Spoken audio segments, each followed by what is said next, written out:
Assalamualaikum warahmatullahi wabarakatuh.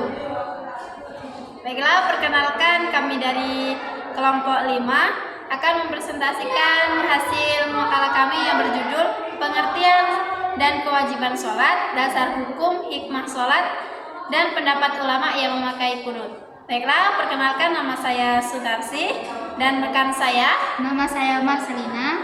Di sini kami akan menjelaskan atau mempresentasikan makalah kami. Itu yang pertama, pengertian sholat dan hikmah sholat, yang akan dijelaskan oleh rekan saya. Kepada rekan saya dipersilakan. Baik, terima kasih kepada moderator. Di sini saya akan menjelaskan tentang pengertian sholat.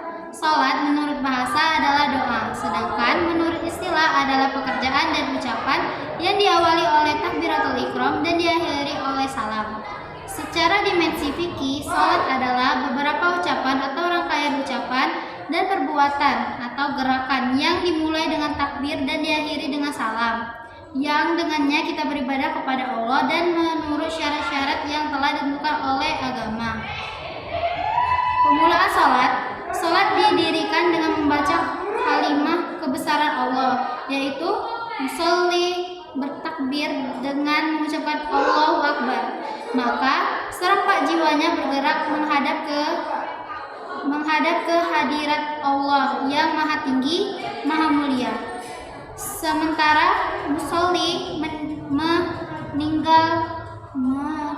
meninggalkan seluruh urusan dunianya dan memusatkan pikirannya untuk menghadap Allah Subhanahu wa Ta'ala, sehingga sudah barang tentu ia putus hubungan dengan makhluk di bumi, meskipun jasadnya ada di atas hamparan bumi. Sesungguhnya sholat dengan azan dan iqamatnya berjamaah dengan keteraturannya, dengan dilakukan dari rumah Allah dengan kebersihan dan kesucian, dengan penampilannya rapi menghadap ke kiblat, ketentuan waktunya dan kewajiban-kewajiban lainnya seperti gerakan, tilawah, bacaan-bacaan dan perbuatan-perbuatan yang dimulai dengan takbir dan diakhiri dengan salam.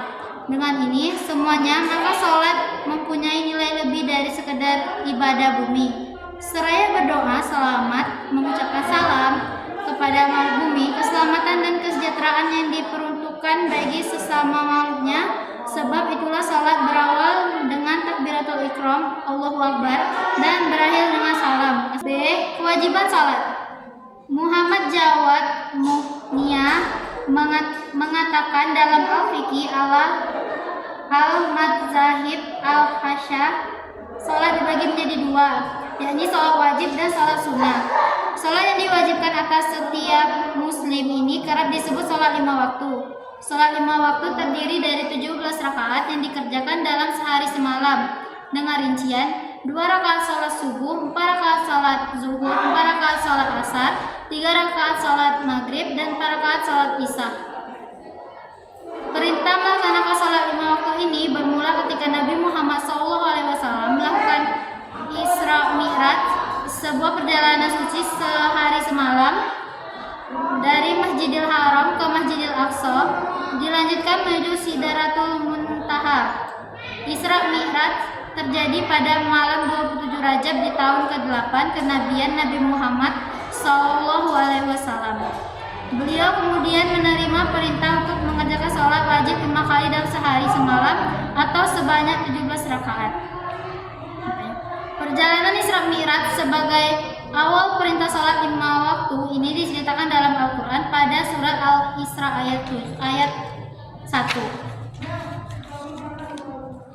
yang artinya, Maha suci Allah yang telah memperjalankan hambanya Muhammad pada malam hari dari Masjidil Haram ke Masjidil Aqsa, yang telah kami berkahi sekelilingnya agar kami perlihatkan kepadanya sebagai tanda-tanda kebesaran kami. Sesungguhnya Dia Maha mendengar, Maha melihat. Quran Surah Al-Isra ayat 1. Itu saja yang dapat saya jelaskan. Saya kembalikan kepada moderator. Baiklah, itu penyampaian dari rekan saya. Di sini saya akan melanjutkan tentang pembahasan dasar hukum sholat. Adapun dasar hukum sholat yaitu dalil perintah sholat dalam Al-Quran. Itu tercantum dalam surat An-Nisa ayat 103 yang berbunyi A'udzubillahi minasyaitonirrajim. Bismillahirrahmanirrahim. Inna sholata kanat 'alal mu'minina kitaban mauquta. Artinya, sungguh sholat itu adalah kewajiban yang ditentukan waktunya atas orang-orang yang beriman. Dan tercantum pula pada surat Al-Baqarah ayat 43 berbunyi Bismillahirrahmanirrahim. Wa aqimus sholata wa atuz zakata warka'u ma'ar raqiin. Artinya, dan laksanakanlah sholat, tunaikanlah zakat, dan rukuklah beserta orang yang rukuk. Dan yang terakhir itu ada surah Al-Baqarah ayat 45 yang berbunyi A'udzubillahi minasyaitonirrajim. Bismillahirrahmanirrahim. Wasta'inu bis-sabri was-shalah. Wa innaha lakabiratun illa 'alal khashiyin. Artinya, dan mohonlah pertolongan kepada Allah dengan sabar dan sholat. Dan sholat itu sungguh berat kecuali bagi orang-orang yang khusyuk. Selanjutnya itu sedangkan hadis-hadis yang menjelaskan tentang kewajiban sholat antara lain yaitu dari Abdullah bin Umar, ia berkata, Rasulullah Shallallahu Alaihi Wasallam bersabda, Islam itu terdiri atas 5 rukun, mengakui bahwa tidak ada Tuhan melainkan Allah dan sungguhnya Muhammad itu adalah utusan Allah, mendirikan sholat, menunaikan zakat, haji ke Baitullah dan puasa Ramadan. An Jabirin qala Rasulullah sallallahu alaihi wasallam bainal rajuli wa bainal kufri tarkus shalah al jama' al Bukhari wan nisa fi nailil awqat. Dari Jabir ia berkata, Rasulullah SAW bersabda, yang membedakan antara seseorang dan kekufuran adalah meninggalkan sholat. Hadis riwayat jamaah kecuali Bukhari dan Nasai dalam Nailul Autar juz 1 halaman 340. Kakak potong ya? Langsung hikmah ya. Selanjutnya itu hikmah sholat. Di antara hikmah diwajibkannya sholat bahwa sholat itu membersihkan jiwa, mensucikannya, mengkondisikan seorang hamba untuk munajat kepada Allah Subhanahu Wa Taala di dunia dan berdekatan dengannya di akhirat, serta melarang pelakunya dari mengerjakan perbuatan keji dan kemungkaran. Allah Subhanahu Wa Taala berfirman, dan dirikanlah sholat, sesungguhnya sholat itu mencegah perbuatan-perbuatan keji dan mungkar. Surah Al-Ankabut ayat 45. Salah satu rahmat Allah Subhanahu Wa Taala yang terkandung dalam persyariatan sholat adalah Dia menjadikan sholat sebagai pelebur dosa, dan Dia pun hanya membatasinya sebanyak 5 waktu dalam sehari semalam, namun menjadikan pahalanya setara dengan pahala sholat 50 waktu.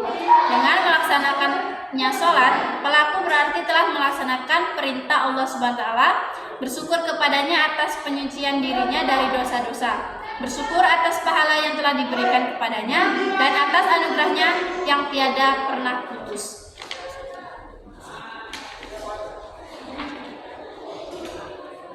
Yang terakhir itu pendapat ulama tentang kunut.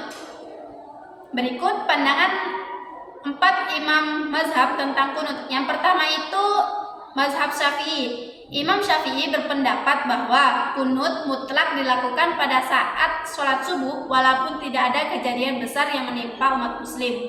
Menurut Imam Syafi'i, kunut dilakukan pada rakaat kedua sholat subuh, tepatnya saat sebelum ruku saat sholat berjamaah. Imam membaca kunut dengan suara keras sehingga didengar oleh makmum.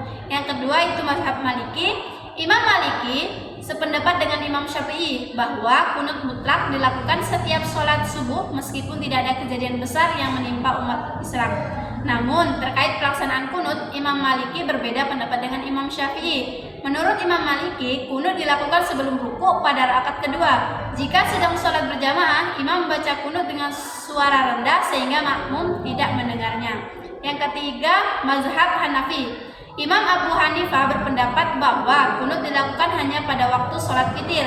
Terkait pelaksanaannya, beliau berpendapat bahwa kunut witir dilakukan setelah ruku sebagaimana pendapat Imam Syafi'i. Yang terakhir itu mazhab Hambali. Imam Hambali sependapat dengan Imam Abu Hanifah terkait kunut yang hanya dilakukan saat sholat witir. Namun Imam Hambali tidak sepakat jika kunut witir dibaca setelah ruku. Menurutnya kunut witir dibaca sebelum ruku sebagaimana pendapat Imam Malik. Baiklah, mungkin itu saja yang bisa kami sampaikan. Lebih dan kurang kami mohon maaf. Kepada Allah kami mohon ampun. Wabillahi taufiq wal hidayah. Wassalamualaikum